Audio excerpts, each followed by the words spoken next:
Let me start by introducing Breastfeed Durham. We are a community-wide program to impact health equity, supporting the guidelines from the World Health Organization. And we all work together to create this landscape of change. And as I'm sure that you all know, our work grew out of the 10 steps to breastfeeding success before they were revised. Step 10 used to talk about normalizing breastfeeding throughout the community. It now just talks about discharge. But 14 years ago, when this journey began, the WABA asked the Carolina Global Breastfeeding Institute to see if they could develop a plan to normalize breast, chest, and human milk feeding throughout the community. And that's where we got our roots 4 years ago when this work came to Durham. And we really encourage each and every one of you to think about your role in this landscape of lactation support and how your organization can start to support breast, chest, and human milk feeding. And I really encourage those of you who run small practices or businesses or organizations to apply to become one of our local breastfeeding friendly community partners or to play whatever role makes sense for your organization. And we know that this is a shared responsibility, and part of our work is to stand against aggressive marketing of infant formula. We celebrate every family, no matter where they are on their infant feeding journey. We know that every parent wants what's healthiest and best for their child, and we believe that parents are the experts on their child. So we've been meeting every year in February for the last 4 years to come together to talk about gaps in care. And as we through our discussion today, we're really looking forward to hearing Maya's story and her experience and her wisdom. But I'd like to plant some seeds for if we have time, or I would encourage you to go ahead and share in the chat about what you think feels helpful for families and their human milk feeding journey and what's difficult in Durham. So I encourage you to go ahead and start filling in those thoughts in the chat today. We also, oftentimes when we get together, we have an opportunity to talk about how families are treated in the hospital and what resources are there to support them. We are really privileged to have Maya Jackson from Mame come and speak. And we asked her when she was pregnant and about to go on maternity leave. And we really felt like one of the best ways to expand this conversation after having it for 4 years was to have a local community advocate and expert just come and share her journey with a newborn. And I mean, we all talked, we're like, well, what if breastfeeding isn't successful? I was like, well, then I want to hear that story too. I want to hear whatever story, whatever journey, whatever it looked like. We are excited to learn and to hear. But we know that every parent's journey in Durham is framed in this time where we don't have paid time off. We don't have universal access to childcare, to healthcare. Living wages are a challenge in our community, and there's inequitable access to lactation support. And so, one of the things that we do here at Breastfeed Durham and Breastfeeding Family Friendly Communities and United States Breastfeeding Committee is to advocate for changes in these policies. And I want to take a moment and celebrate each and every single one of you, every petition you have signed, every letter, every email. We are slowly starting to change the landscape. And the Pump Act passed, the Mom Bus Act passed. Things are changing. Now it is required to accommodate the needs of all lactating employees starting legally. It will be implemented in April. That for the very first time, our teachers, our nurses will have legal backing to be able to pump and express milk at work, as well as all of our hourly and salaried employees. So we're doing it, y'all. We are changing the landscape, and this is incredible. So I really want to take this moment to celebrate all of you for coming and all the work that you are doing in our community. And then I want to turn it over to Maya. She is a powerhouse for advocating for families here in Durham. I've had the privilege to get to know her over the last few years, and I always enjoy hearing what she has to say. I am so excited to hear about the changes that are happening at Mame and their new in-person location. And we look forward to hearing her story and her journey. And for transparency purposes, this is not my actual presentation because I'm a mom of 5 with a 3-month-old, and my postpartum brain left my computer. And so I am going to do my best to kind of get through some of the things that we've had from past presentations with Mame. And so what we'll be discussing today is factors contributing to food equity gaps within breastfeeding. Um, a kind of deep dive in food equity gaps in breastfeeding to really explore like the historical context of why we are here today in this state, and addressing solutions, and how we can address breastfeeding issues within a crisis. This is something that Mame has done over the past couple of years. And so I'll talk about that a little bit more and just discussing the overall types of strategies for improving access to lactation support and education. All right. So, as Love mentioned, my name is Maya Jackson. I am a doula. I'm a community based doula here in Durham, North Carolina. I founded Mame Inc. back in 2018. And it was literally through my lived experience that I had as a birthing person, where I just felt like everywhere I turned, I was witnessing and experiencing the inequities in real time. I had my first child at 26, 27. So this is a little bit after the first recession, and just kind of watching how um, difficult it was for me to navigate resources back then, especially because I wanted to have a holistic birthing experience. I wanted to breastfeed.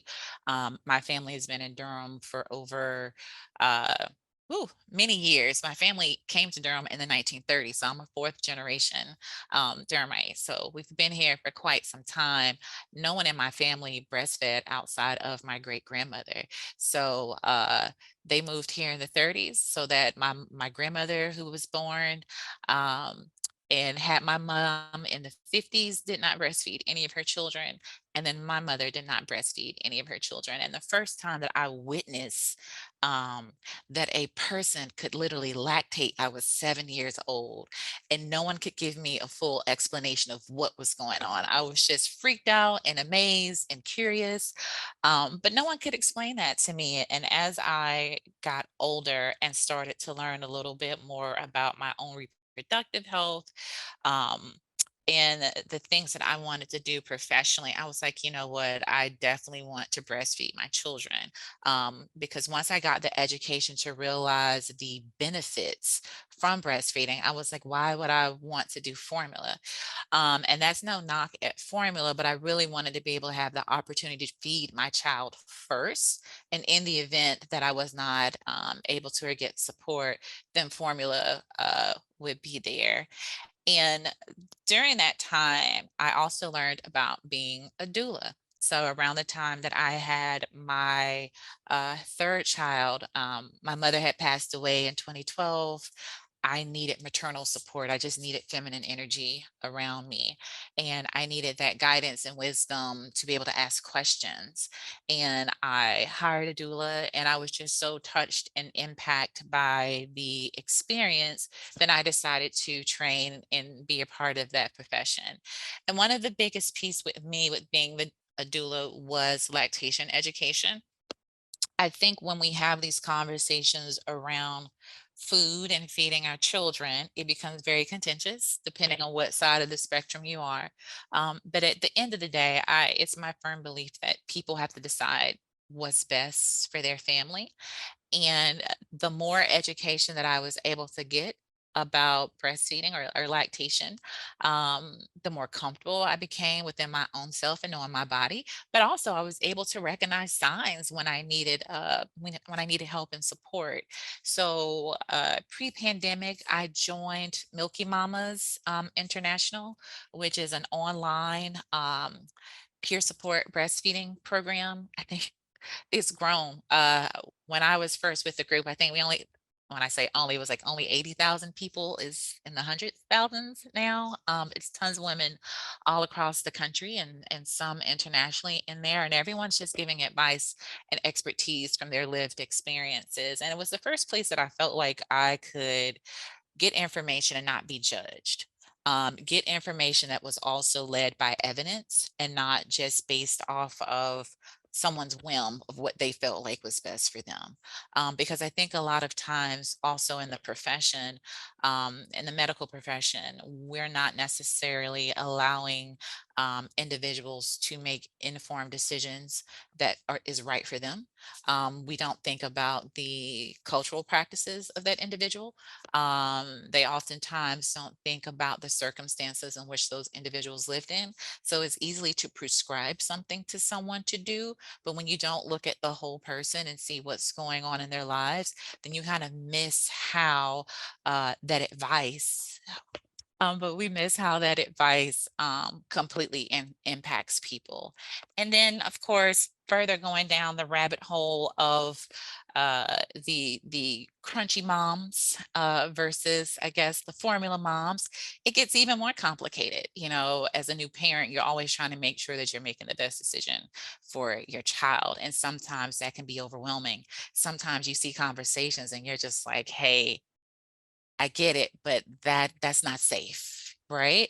And so some people, because of their lived experiences within medical spaces, have opted out of seeking evidence-based advice and information because of the mistrust and the mistreatment that has occurred over the years to certain communities. And so the work that we're doing with MMA is what I like to call we're facilitating, we're bridging the gap, but we're also training people from within the communities that look like us and that we serve. So that way they have the knowledge, the power, and the expertise, not only from us or from the providers that we work with, but from their own lived experience. So that way they can be relatable to the people that they are working with. So let's get in the root of why we're having all of these issues. Um, at the end of the day, the American healthcare system um, and the gaps that we're experiencing comes down to the beginning, the foundation of this country, which was deeply rooted in systemic racism. When you don't see human beings or individuals as human beings, and when you see people as less than value of their lives, the way that you treat and perceive people is based on that root foundation. So when we think about how gynecological care was created in this country off of enslaved women who were bred consistently to have children and have those children consistently removed from their bodies, to not have the opportunity to lactate them even more than a week, sometimes days. You think about the trauma and the generational trauma that kicks in on the population of the people that are being served. And when you think about the medical treatment, when you presume that because of someone's r- racial demographic, which we know is a construct, when you think about socioeconomics, all of these things, and if you lead with bias, then that bias is going to create generations and dips and gaps of care. So what we currently have now is a broken institution within the medical institution built on a foundation of hate. The women that you see below are some of the grand midwives that literally birthed this nation. So not only did they take care of enslaved African women, but they also took care of poor whites, and they also took care of the wealthy white elite. Most of these women were more knowledgeable of the male practitioners who so-called became, the founders or the inventors of these so-called sciences. But these women were eradicated through this process. They had the knowledge of lactation. They had the knowledge of healing through foods.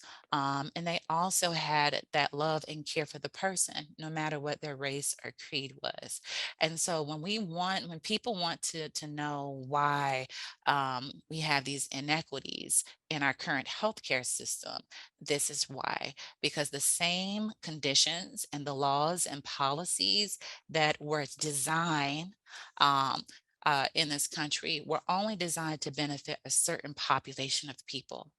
And in our country, we know that we don't have a certain population of people. We have a very diverse, or what we like to consider a melting pot of people. And because of that, um, we've continued to see these cycles and gaps in care along the way. So when we go back to getting to breastfeeding, as I mentioned before, the next slide after that, thank you. As I mentioned before, enslaved African women um, literally had their babies ripped away from them during during postpartum in order to care for their children. A lot of times their children were sold, they were never able to see them again, and then these women were rushed off to be wet nurses. Wet nursing now consent in some communities is now becoming trendy for the scrunchy bunch, but it was literally a job that these ladies had to endure.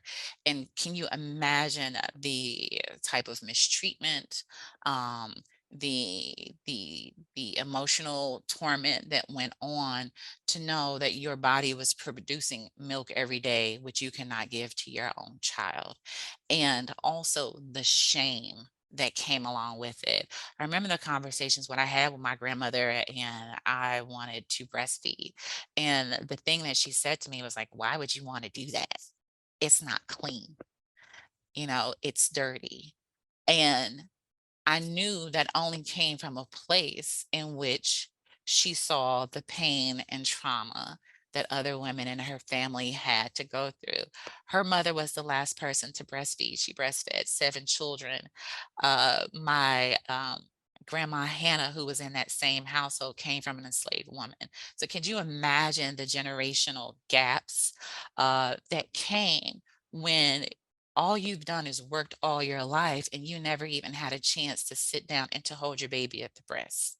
And we all know the benefits that come from that golden hour that you get when you put your baby on your breast, that you can nurse them, you can feed them, you can connect with them, all of the good um, biotics that are coming from that first point of contact. And so think about the amount of women that had to endure this. And now you have this significant gap, particularly within the African American community, in which breastfeeding is still not as high of an adaptation that we want to see within our communities. Not only do you see these gaps within the African American community, but you also see them in the indigenous community as well. Um, Again, it goes back to just the uh, systemic cycle of communities being torn apart, children being taken away, children never coming back. And instead of there being a positive experience with breastfeeding, not to mention rape, that has happened a lot to women within these communities. The shame and the trauma behind it, I think, contributes to a significant amount of the decline, as well as the fact when you think about how policies have been set up against people of color, policies have been set up against those who are historically excluded, which is the poor and the working poor, then these things continue to the cycle of the disparities and gaps within care and to food access. So when we think about why you would think that the rates of breastfeeding are higher in the white community versus the Black community, and I would say more so community of color, you know, there was a whole strategy and scheme forcing Black women to go to work. We dealt with um, Reconstruction, and they dismantled that. We then went into Jim Crow, and as Black women finally had the chance to be at home and not have to slave and toil for others, they actually got to be at home with their families. There was a law right after, I believe, during World War I or World War II, that was trying to force Black women to come back to work for the homes of the folks that they had previously left because they needed people to do their laundry. I can't remember the law, but it's public information. It was in South Carolina, which was literally forcing these women who finally had a place to mother to come home immediately. And to do that, marketing companies came into play. This is where you start hearing um, the big advertising schemes through Kellogg's and other brands trying to get these so-called oddities to promote their product. And in North Carolina, the um, the Felts the Foltz quadruplets were a family from rural Reidsville, North Carolina, in which their mother, I believe, she had a disability. She was not able to speak and had a low learning ability, as well as the father was very old and also incapable of making an informed decision of their children's care. And so the physician that assisted in birthing these children adopted them without the parents' consent and pretty much sold them off to pet milk. And so this is how the big push of formula started being directed in our community. I remember my grandmother just not even knowing her own body because pet milk was something that was always pushed consistently. And so when she had my mom, she just said, you know, the milk just kept coming and I just didn't know what to do. Right? I just didn't know what was happening. And knowing what I know now, it sounds like she was an oversupplier, but there was no one there to like tell her how to address it or that it will ease up, you know, a few days after the baby. But the physician that she had pretty much stopped her milk from coming. And that was just like the norm. You don't have to breastfeed. Don't worry about that. We have this very easy solution called pet milk.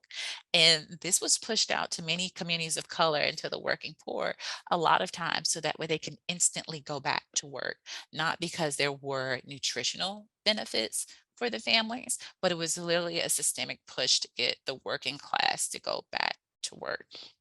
When we think about the correlation between um, breastfeeding and being poor, families who are in poverty typically have the highest negative health outcomes. There's asthma. There's diabetes, there's high blood pressure, pretty much any type of preventable disease that you can think of, these families are going to face first because they miss the initial because they don't have access. I don't want to say that they miss because that sounds like it was a choice, but because they're forced to be in these conditions, which does not give them the freedom to birth and to rest and to peace and to be in peace with available resources to support their families. As a community doula, it's not only important for us to get that person through birth, but we want to make sure that they are thriving postpartum. And a lot of times we've come across families who literally have to go back to work 3 to 4 weeks after giving birth. And when you think about the policies within companies where they only give a person 6 to 8 weeks to rest, we all know that it takes at least a minimum of a year to physically heal if you've had a vaginal birth. And sometimes it can be a little bit longer if you've had a C-section. But when you think about the emotional and mental impact that goes on with that person healing, that still takes time, which is why I totally believe there's a correlation between um, the lack of postpartum support with food access, as well as mental health. A lot of the families that we support and serve are what I like to say a flat tire away from being homeless. And when you are in a situation where um, you're treading you're treading on that one wheel and that one wheel uh, ends up being flat, that the ripple effect of that means you don't have time to breastfeed. You don't have time to think about shopping organic foods, even if you had access. you don't have time to worry about that. It is what is quick and convenience so we can eat, which is why I don't believe in shaming people if they go to McDonald's and want to eat on the dollar menu, because you just don't know what someone's situation is. And when you factor in the social economics piece, you factor in how our society has been constructed to benefit the higher or wealthier people versus the working class people, you can see these gaps continue to expand into negative health outcomes. So, the state of things, what we know for sure that Black infants are twice as likely to die before their first birthday in Durham, and are excuse me, Black infants are twice as likely to die before their first birthday in this country. And in Durham, they are 3 to 5 times more likely to have these negative outcomes. In North Carolina, 15th of the highest preterm birth rates, which is the number one cause of infant death. The majority of those deaths are Black infants. And the March of Dimes has continuously given our state a D. I think the D is being nice, but we're probably deserving of an F. We have all of we have the highest, I think some of the highest health institutions within the South, and there's no reason why we should be having the health outcomes that we have, as well as the resources. When you think about the other states and the political constraints that they have, there's no reason why in North Carolina we should be seeing the rates that we see, as well as the inequities. And so we have um, a lot of work to do with fixing these issues around not only preterm birth, but just maternal health access in general. Durham County is getting a C plus and is getting worse. I can't tell you the amount of horror stories I've heard from people of color here, birthing people of color, who have either been completely mistreated from their appointments, their experiences in the ER, in the hospital, social services. I mean, you can think about every point of access that someone would go to to try to experience a better quality of life. And the door is either shut, or when they go through the door, then inequities start as soon as they put their race down on a piece of paper. And we've seen that continuously. And then 1 in 4 Black women in Durham typically don't begin their prenatal care until the second trimester. And I'm starting to believe through my own experiences that it's probably much earlier than that. Um, this last pregnancy I had, I remember starting so early because I wanted to have a midwife with my birth. And of course, that's difficult because midwifery access is limited in this state. But even getting a prenatal appointment post COVID was a freaking nightmare. And I know as an older birthing person, who's predisposed based off of certain standards, that I would be high risk, that I need to get on the ball now so I can make sure that, I'm going to have a healthy pregnancy. But it took months. It took months to just get a first appointment. And my first appointment wasn't even with an OB, it was with the nurse. And not to say that I didn't want to see the nurse, but these were just things that I just felt like I should be having a conversation with my OB about directly. Um, and so it's amazing to see how care has shifted post COVID, because I think in their attempt to create more access to services, I think they've limited the amount of services that are available with how the current system is set up. And and and the March of Dimes has something in which they call certain areas a maternity desert. And right now it's typically showcasing a lot of the rural parts, but I believe that our urban areas are just as not even desert, it's a medical apartheid, like, that the gaps exist. Just because you have a major hospital in your community does not mean that people are receiving the same type of care or access to care, and this is something that we saw particularly during COVID with lactation support. When doulas were allowed to be back in the hospital, one of the biggest things that we noticed is that there just weren't enough lactation providers around. and not enough lactation providers of color. And so when we noticed this gap and they were limiting the amount of time that the doula could be in the hospital, we reached out to Breastfeed Durham as well as our other partners with Born in Durham to say, hey, is there any way that y'all can talk to folks at Duke to give us more time? Because if there is not a specialist that can be on the floor during that golden hour with our clients, then we need more time to be on the floor to make sure that they can do breastfeeding initiation without being stressed out, because we know the common complaints and concerns. My milk is not coming out. I don't know what to do. There's a lot of of anxiousness that comes, particularly on the type of birthing experience that they've had.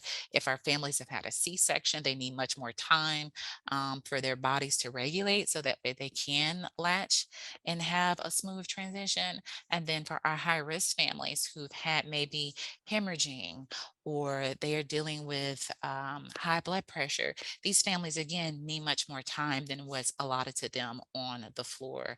And so when we saw these restrictions on the floor during COVID, we did our best to advocate to make sure that we were able to be there longer than 30 minutes to an hour, at least give us an extra hour just so we can make sure that our families are okay. And then this is just a breakdown to show you that breastfeeding by race, as of 2019, um, as you can see, like breastfeeding is on the rise for Hispanic community, which is great. I think a lot of that also has to do with the migrant Hispanic community that's coming here, because they are coming from communities that traditionally have not had to face a lot of the systemic barriers when it comes to breastfeeding in this country. But you can still see that for African Americans, that breastfeeding rate is on the decline. One of the things that I realize that a lot of times when we're talking about maternal health outcomes by race and culture is that what people aren't addressing is that the Hispanic community and the African community, once they're here within a year or two and they've been able to assimilate within, I would say, assimilate into our communities, the high rates that they have coming in typically start trickling down, and they trickle down because they are now experiencing the systemic barriers and the gaps that people of color have been dealing with for generations in this country. And when you talk about the Hispanic community, um, it's a very large, diverse group that gets lumped in, and people aren't thinking about our indigenous Latinx folks. They are not thinking about our Afro-Caribbean Latinx folks, who health outcomes are very similar to African American women once they get over here. Those subgroups are oftentimes overlooked and not necessarily giving the adequate resources they need, because there's an additional language barrier as well as cultural barriers, and just perception. Phenotypically, if you're Latinx and you are Black, you are going to be treated as Black in this country. And so those gaps, similar gaps that we see within the African American community, are also affecting those community members as well. And so what we do at Mame, like I said, we are a community-based organization. We were founded in 2018, and we trained doulas and peer counselors from not only Durham, but in the Triangle area and other parts of the Triangle area. We truly believe empowering communities by reclaiming our birthing practices.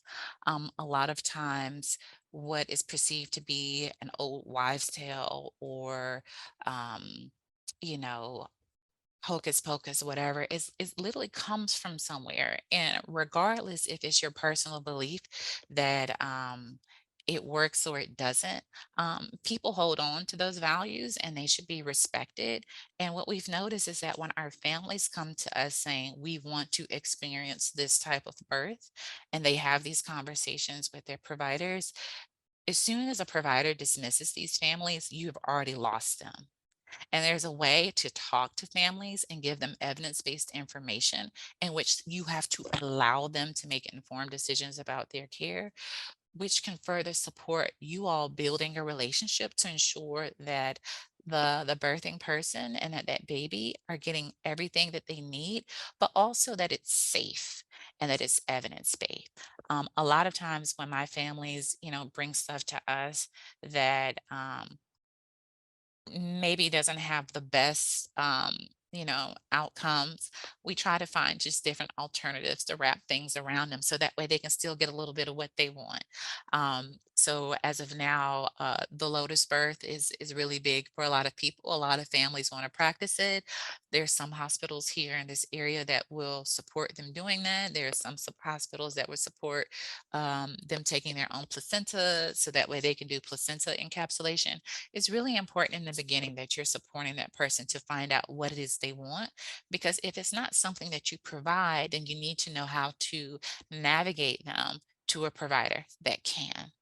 Or if you are on the fence about the science or just don't have a lot of knowledge, instead of saying you don't think that this will work or that you don't think this will be safe, provide them with information so that way they can make an informed decision. Culturally, a lot of families of color, we co-sleep. I co-sleep with all of my children.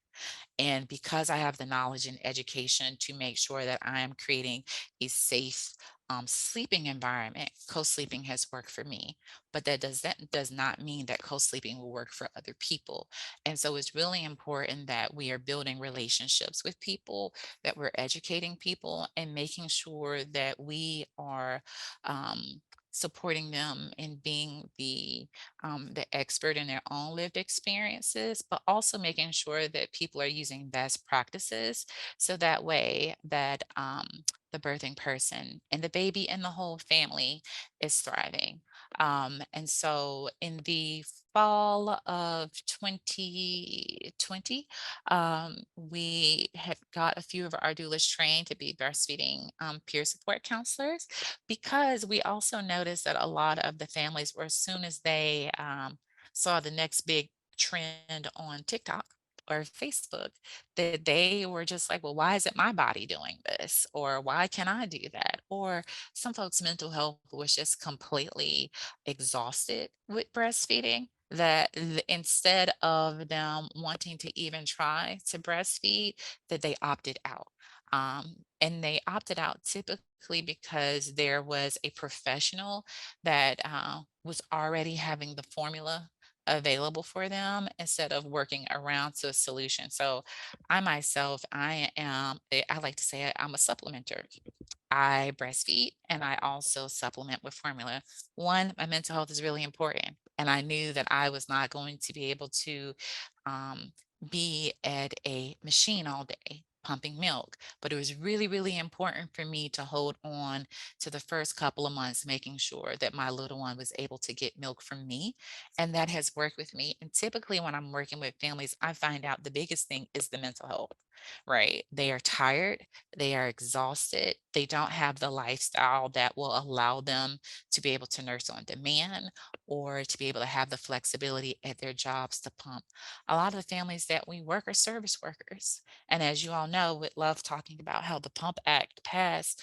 Where in a fast food restaurant or a retail store is there a lactation room set up for these folks to be able to nurse and store milk safely in peace? Before there wasn't a law passed, right? So when you think about the conditions that a lot of people um, had to deal with and still have to deal with to this day, has never been an equitable space where everyone has just had the ability to be able to breastfeed in peace. And so this is why it's so important for us to make sure that we're providing culturally competent care as well as connected and realistic. So, if your lived experience and advice is coming from a place of privilege, you have to be mindful that not everyone has the same situation. Um, I think it wasn't until I had my third and fourth child in COVID that I was actually able to sit down and breastfeed for 2 years straight, tandem nursing with both of them. Before then, I would not have been able to do that. Just the environment, my work style, everything would have prevented me from being able to have access to do that. And so I want to make sure that our families know that they can still achieve their breastfeeding goals, but if they need to come up with alternatives with that, then they have options versus opting out. And the last piece about the culturally competent care, a lot of times where providers are giving medical advice, whether it be, the baby has jaundice, or the mom or the birthing person has to take some type of medication to deal with a medical condition, please tell them to keep pumping. Tell them to keep pumping, because at some point in time, the medicine that they're on, if it's a temporary and not a chronic condition, will come off. And if it's jaundice, it will typically resolve itself. But when you tell them to just get on formula and to completely stop breastfeeding, you're creating another gap of access, of food access for that family. So we really want to be mindful of the advice that we're giving, and really support that if breastfeeding is that person's goal, let's look at their whole lifestyle. Let's look at how we can map out what's possible to them and what's not. Because a lot of times it can be done, but people need to be walked through the type of solutions to get there. And as we know, we dealt with the formula crisis this past year. I like to say that Mame knows how to adapt quickly to a crisis and a disaster. In 2020, we dealt with the housing crisis here in Durham, in which 300 families were displaced.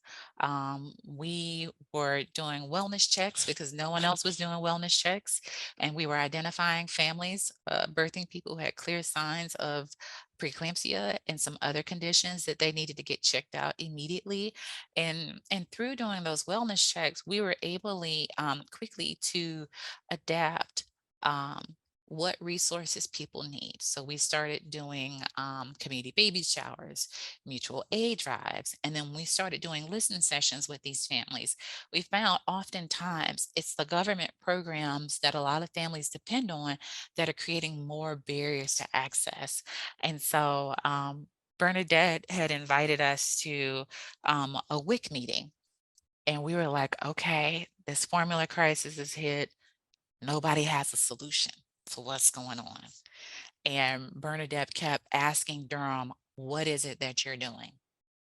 And no one had an answer. So, as resourceful moms, we were like, all right, well, we know there's a limitation on formula.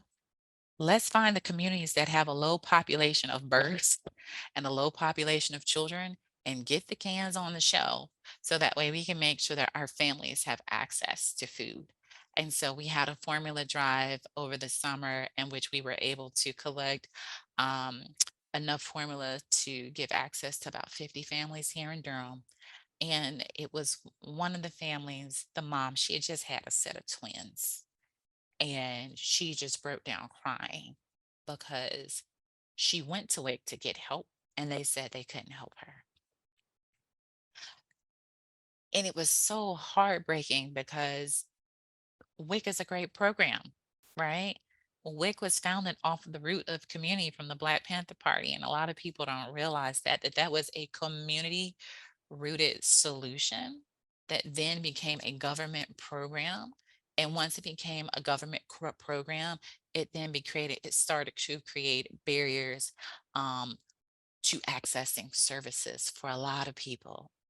And then when you think about the program in the whole and the resources that are given, it hasn't always been the healthiest option for our families, but the only option for our families to have access to food.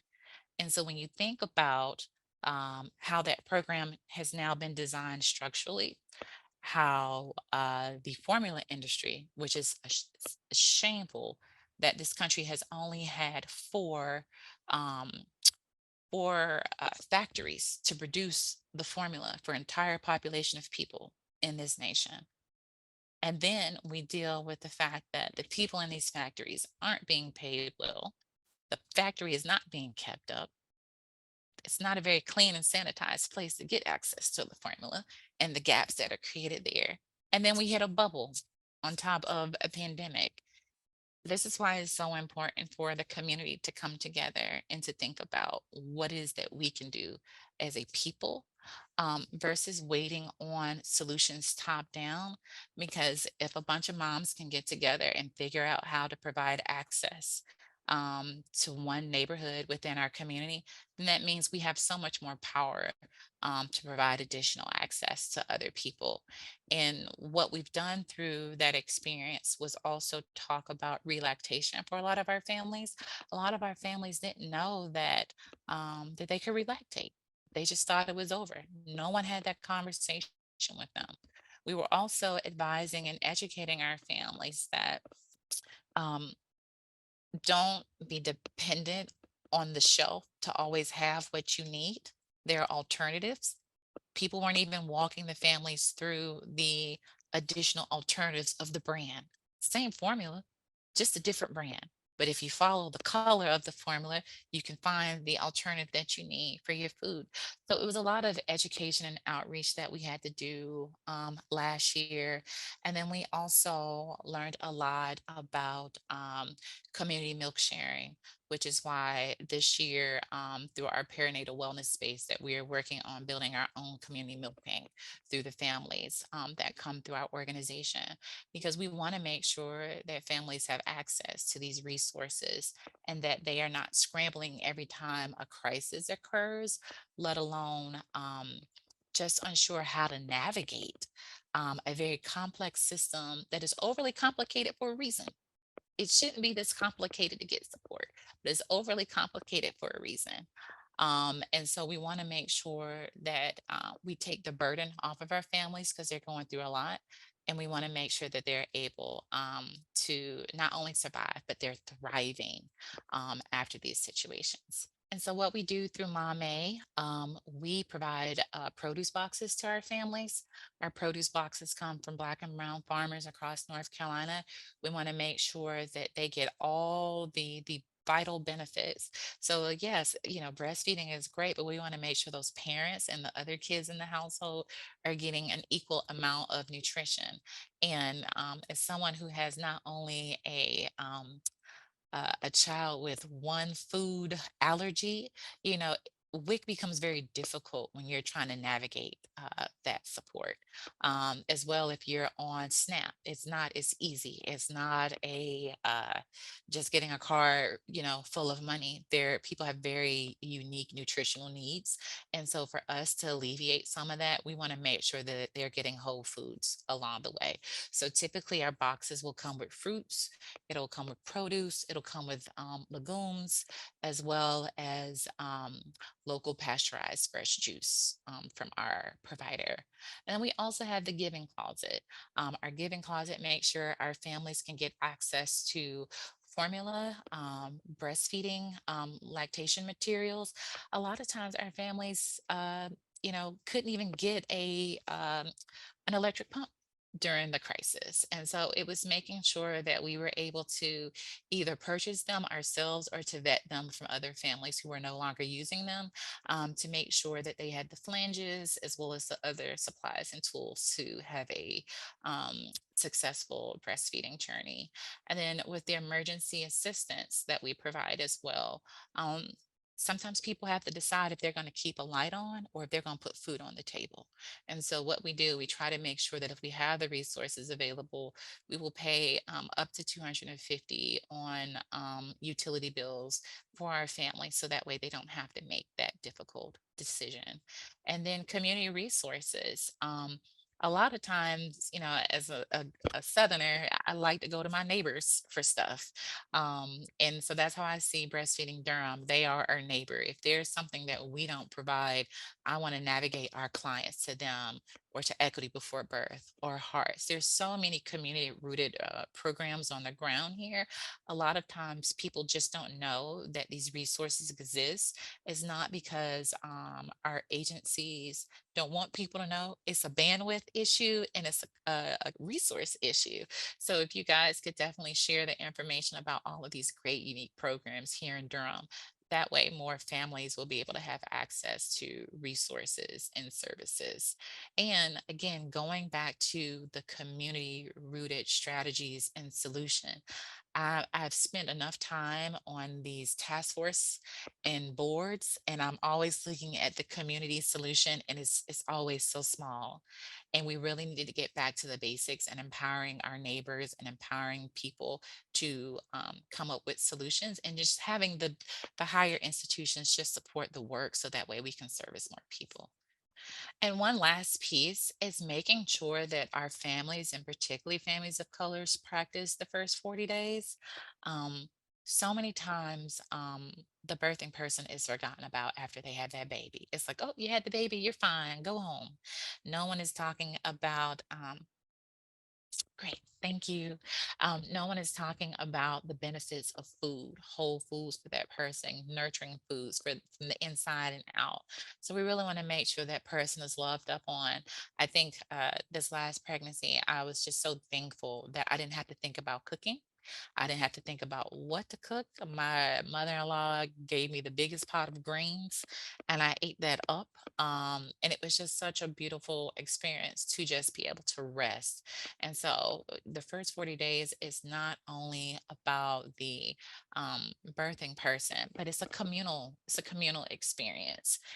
It's a blessing. And so we really want to make sure our families don't feel like they are neglected in the process. So you may not be able to spend a lot of time with the families, but dropping off food, good wholesome food to folks, as well as just checking on them and nurturing on them, will help increase better health outcomes and breastfeeding outcomes overall. And that is it for my presentation. You have any questions, please feel free to ask. Maya, thank you so much. We're running a little short on time. I want to make sure that we have a, I want to make sure that I shared your email address in the chat. And I want to take a minute to thank you so much for your presentation, and thank you all for joining us. And I want to thank our community partners. This presentation was made possible from funding from the Durham County Department of Public Health, the Carolina Global Breastfeeding Institute for providing credits, Breastfeeding Family Friendly Communities for offering logistic support, and Breastfeed Durham, and of course, Mame and Maya Jackson.